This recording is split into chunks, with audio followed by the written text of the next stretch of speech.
Hello friends, എല്ലാവർക്കും Sindhu's world of music ചാനലിൻ്റെ മറ്റൊരു വീഡിയോയിലേക്ക് സ്വാഗതം. ഇന്ന് നമ്മൾ ഒരു നാടൻ ഉണക്കമാന്തൽ കറിയുടെ റെസിപ്പി ആയിട്ടാണ് വന്നിട്ടുള്ളത്. അപ്പം ഞാൻ ഈ ഉണക്കമാന്തൽ പച്ചക്കായ ഇട്ടിട്ടാണ് വെക്കണത്. അപ്പോൾ എത്ര പേര് പച്ചക്കായ ഇട്ട് വെച്ചിട്ടുണ്ട് എന്നറിയില്ല. ഉണക്കമാന്തൽ പച്ചക്കായ ഇട്ട് വെക്കാനായിട്ട് നല്ല ടേസ്റ്റാണ്. അപ്പോൾ അതിനായിട്ട് ഞാനിവിടെ ഒരു 3 പച്ചക്കായ എടുത്തിട്ടുണ്ട്, നേന്ത്രക്കായ എടുത്തിട്ടുണ്ട്. അത് നമുക്ക് കഷ്ണങ്ങളാക്കി എടുക്കണം. അപ്പോൾ ഞാനിവിടെ ഒരു പാത്രത്തിൽ വെള്ളം എടുത്ത് വെച്ചിട്ടുണ്ട്. അപ്പോൾ പച്ചക്കായയുടെ ഈ കറുത്ത ഭാഗങ്ങളും ഏണുകളൊക്കെ ഉണ്ടല്ലോ, അതൊക്കെ ഒന്ന് ചെത്തി കളയുക. അതിന് ശേഷം കഷ്ണങ്ങളാക്കി എടുക്കുക. അപ്പോൾ ഞാനിവിടെ ഇതേപോലെ നീളനെയാണ് അരിഞ്ഞെടുക്കുന്നത്. നിങ്ങൾക്ക് ഏത് തരത്തിൽ വേണമെങ്കിൽ അരിഞ്ഞെടുക്കാവുന്നതാണ്. അപ്പോൾ അതിനായിട്ട് ഞാൻ ചെറിയ ചെറിയ കഷ്ണങ്ങളാക്കിയിട്ട് നീളനെ അരിഞ്ഞെടുക്കുകയാണ് ചെയ്യണത്. അപ്പം ഞാൻ ഇതേപോലെ നീളനെ അരിഞ്ഞെടുത്തിട്ടുണ്ട്. ഈ ഒരു സൈസിലാണ് അരിഞ്ഞെടുത്തിട്ടുള്ളത്. ഞാൻ നേരത്തെ പറഞ്ഞ പോലെ നിങ്ങൾക്ക് എങ്ങനെ വേണമെങ്കിലും അരിഞ്ഞെടുക്കാം. അതിന് മുമ്പ് ഞാൻ ഇതിലേക്ക് കുറച്ച് ഉപ്പ് ചേർത്ത് കൊടുക്കുന്നുണ്ട്. അതുപോലെ തന്നെ കുറച്ച് മഞ്ഞൾപ്പൊടി ചേർത്ത് കൊടുത്തിട്ടുണ്ട്. ഈ കായയിലുള്ള കറ ഒന്ന് പോയി കിട്ടാനായിട്ടാണ് ഞാൻ ഇതേപോലെ ഉപ്പും മഞ്ഞൾപ്പൊടിയും ചേർത്ത് കൊടുത്തിട്ടുള്ളത്.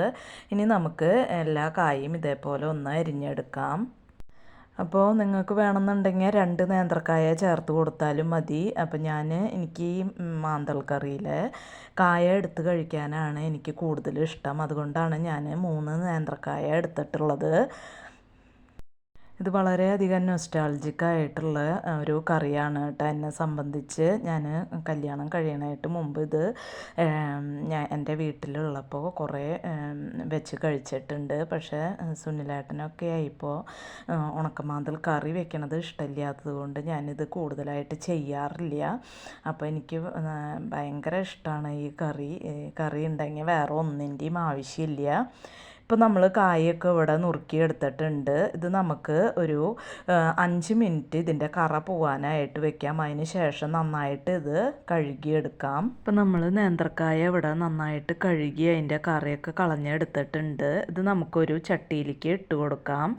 അപ്പോൾ ഇത് കായ ഞാൻ ചട്ടിയിലേക്ക് ഇട്ട് കൊടുത്തിട്ടുണ്ട്. ഇതിലേക്ക് കായയ്ക്ക് ആവശ്യമുള്ള ഉപ്പ് ചേർത്ത് കൊടുക്കുന്നുണ്ട്. അതുപോലെ തന്നെ ഒരു 1/4 ടീസ്പൂൺ മഞ്ഞൾപ്പൊടി ഇട്ട് ഇതിലേക്ക് കായ മുങ്ങിക്കിടക്കുന്ന വിധത്തിലുള്ള വെള്ളം ഒഴിച്ചു കൊടുക്കുന്നുണ്ട്. അപ്പോൾ വെള്ളം ഇത്തിരി കൂടിയാലും കുഴപ്പമില്ല, നമുക്ക് മാന്തളൊക്കെ ഇട്ട് വേവിച്ചെടുക്കാനുള്ളതാണ്. ഇനി നമുക്ക് തീ കത്തിച്ചിട്ട് മീഡിയം ഫ്ലെയിമിലിട്ടിട്ട് ഇത് കായ വേവണ വരെ ഒന്ന് മൂടി വെച്ച് വേവിച്ചെടുക്കാം. അപ്പോൾ ഇടയ്ക്കൊന്ന് തുറന്ന് നോക്കിയിട്ട് ഇളക്കി കൊടുക്കാൻ മറക്കരുത്. ഇപ്പോൾ കായ ഇവിടെ നന്നായിട്ട് തിളച്ചിട്ട് ഒന്ന് വെന്ത് വന്നിട്ടുണ്ട്. അപ്പോൾ ഒന്നും കൂടിയും ഒന്ന് വേവാനുണ്ട്. അപ്പോൾ നമുക്കിത് മൂടി വെച്ചിട്ട് തന്നെ വേവിക്കാം. അപ്പോൾ കായ ഞാൻ അപ്പുറത്തെ അടുപ്പിലേക്ക് മാറ്റി വെച്ചിട്ടുണ്ട്. ഈ സമയത്ത് ഇതിലേക്ക് കുറച്ച് പൊടികൾ നമുക്ക് ചൂടാക്കിയെടുക്കാം. അതിനായിട്ടൊരു പാൻ അടപ്പത്ത് വെച്ചിട്ടുണ്ട്. ഇതിലേക്ക് ഒരു 2 ടീസ്പൂൺ മല്ലിപ്പൊടി ഇട്ട് കൊടുത്തിട്ടുണ്ട്. പിന്നെ 1.5 ടീസ്പൂൺ എരിവുള്ള മുളക് പൊടി ഇട്ട് കൊടുത്തിട്ടുണ്ട്. നന്നായിട്ടൊന്ന് മിക്സ് ചെയ്ത് കൊടുക്കുക. ഈ പൊടികളുടെ പച്ചമണം മാറണ വരയ്ക്ക് ഒന്ന് മിക്സ് ചെയ്തെടുക്കാം.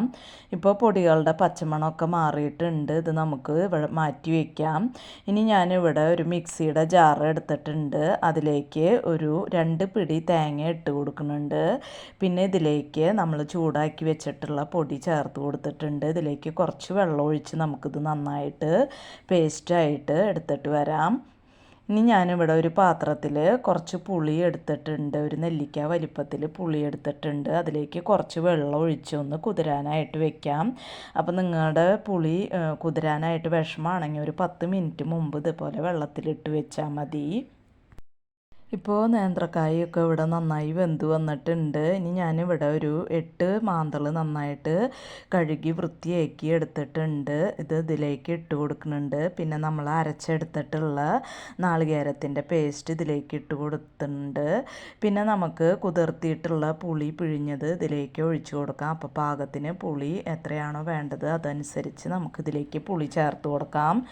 ഞാനിതിലേക്ക് കുറച്ച് ഉപ്പ് കൂടി ചേർത്ത് കൊടുക്കുന്നുണ്ട്. അപ്പോൾ ഞാൻ എടുത്തിട്ടുള്ള മാന്തളിൽ ഉപ്പ് കുറവായതുകൊണ്ടാണ് ഞാനിപ്പോൾ ഉപ്പ് ചേർത്ത് കൊടുക്കുന്നത്. പിന്നെ ഇതിലേക്ക് കുറച്ച് കരിവേപ്പിലയും ചേർത്ത് കൊടുത്തിട്ടുണ്ട്. ഇത് നമുക്ക് ഇനി തിളച്ച് നന്നായിട്ട് ഒന്ന് കുറുകി വരുമ്പോൾ നമുക്ക് എത്രയാണോ ഗ്രേവി ആവശ്യമുള്ളത് ആ സമയത്ത് നമുക്ക് തീ ഓഫ് ചെയ്ത് ഇതിലേക്ക് ഉള്ളി കാച്ചിയെടുക്കണം. ഇപ്പോൾ നമ്മുടെ മീൻകറി ഇവിടെ റെഡി ആയിട്ടുണ്ട്. ഇനി ഇതിലേക്ക് ഉള്ളി കാച്ചാനായിട്ട് ഞാനൊരു പാനിലേക്ക് ഒരു 2 ടേബിൾ സ്പൂൺ വെളിച്ചെണ്ണ ഒഴിച്ച് കൊടുത്തിട്ടുണ്ട്. അതിലേക്ക് ഒരു 6 ചെറിയുള്ളി അരിഞ്ഞിട്ട് ഇട്ട് കൊടുക്കുന്നുണ്ട്. നന്നായിട്ട് ഒന്ന് മൂപ്പിച്ചെടുക്കാം. ഇപ്പോൾ ഉള്ളി ഇവിടെ ഒന്ന് മൂത്ത് വന്നിട്ടുണ്ട്. ഇതിലേക്ക് ഞാനൊരു നുള്ള് ഉലുവയുടെ പൊടി ഇട്ട് കൊടുക്കുന്നുണ്ട്. അപ്പോൾ നമ്മൾ ഉലുവയുടെ പൊടി ചേർക്കുമ്പോൾ മീൻകറിക്ക് നല്ല ടേസ്റ്റാണ് ഉണ്ടാവുക. ഇനി നമുക്കിത് മീൻകറിയിലേക്ക് ഒഴിച്ചു കൊടുക്കാം. ഇപ്പോൾ നമ്മുടെ മാന്തൾ കായ ഇട്ട് വെച്ചത് ഇവിടെ റെഡി ആയിട്ടുണ്ട്. ഇതൊരു 5 മിനിറ്റ് നമുക്ക് മൂടി വെച്ച ശേഷം സെർവ് ചെയ്യാവുന്നതാണ്.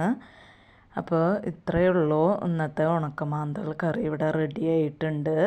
ഇനി നമുക്ക് മറ്റൊരു വീഡിയോയുമായി കാണാം. അതുവരേക്കും താങ്ക് യു.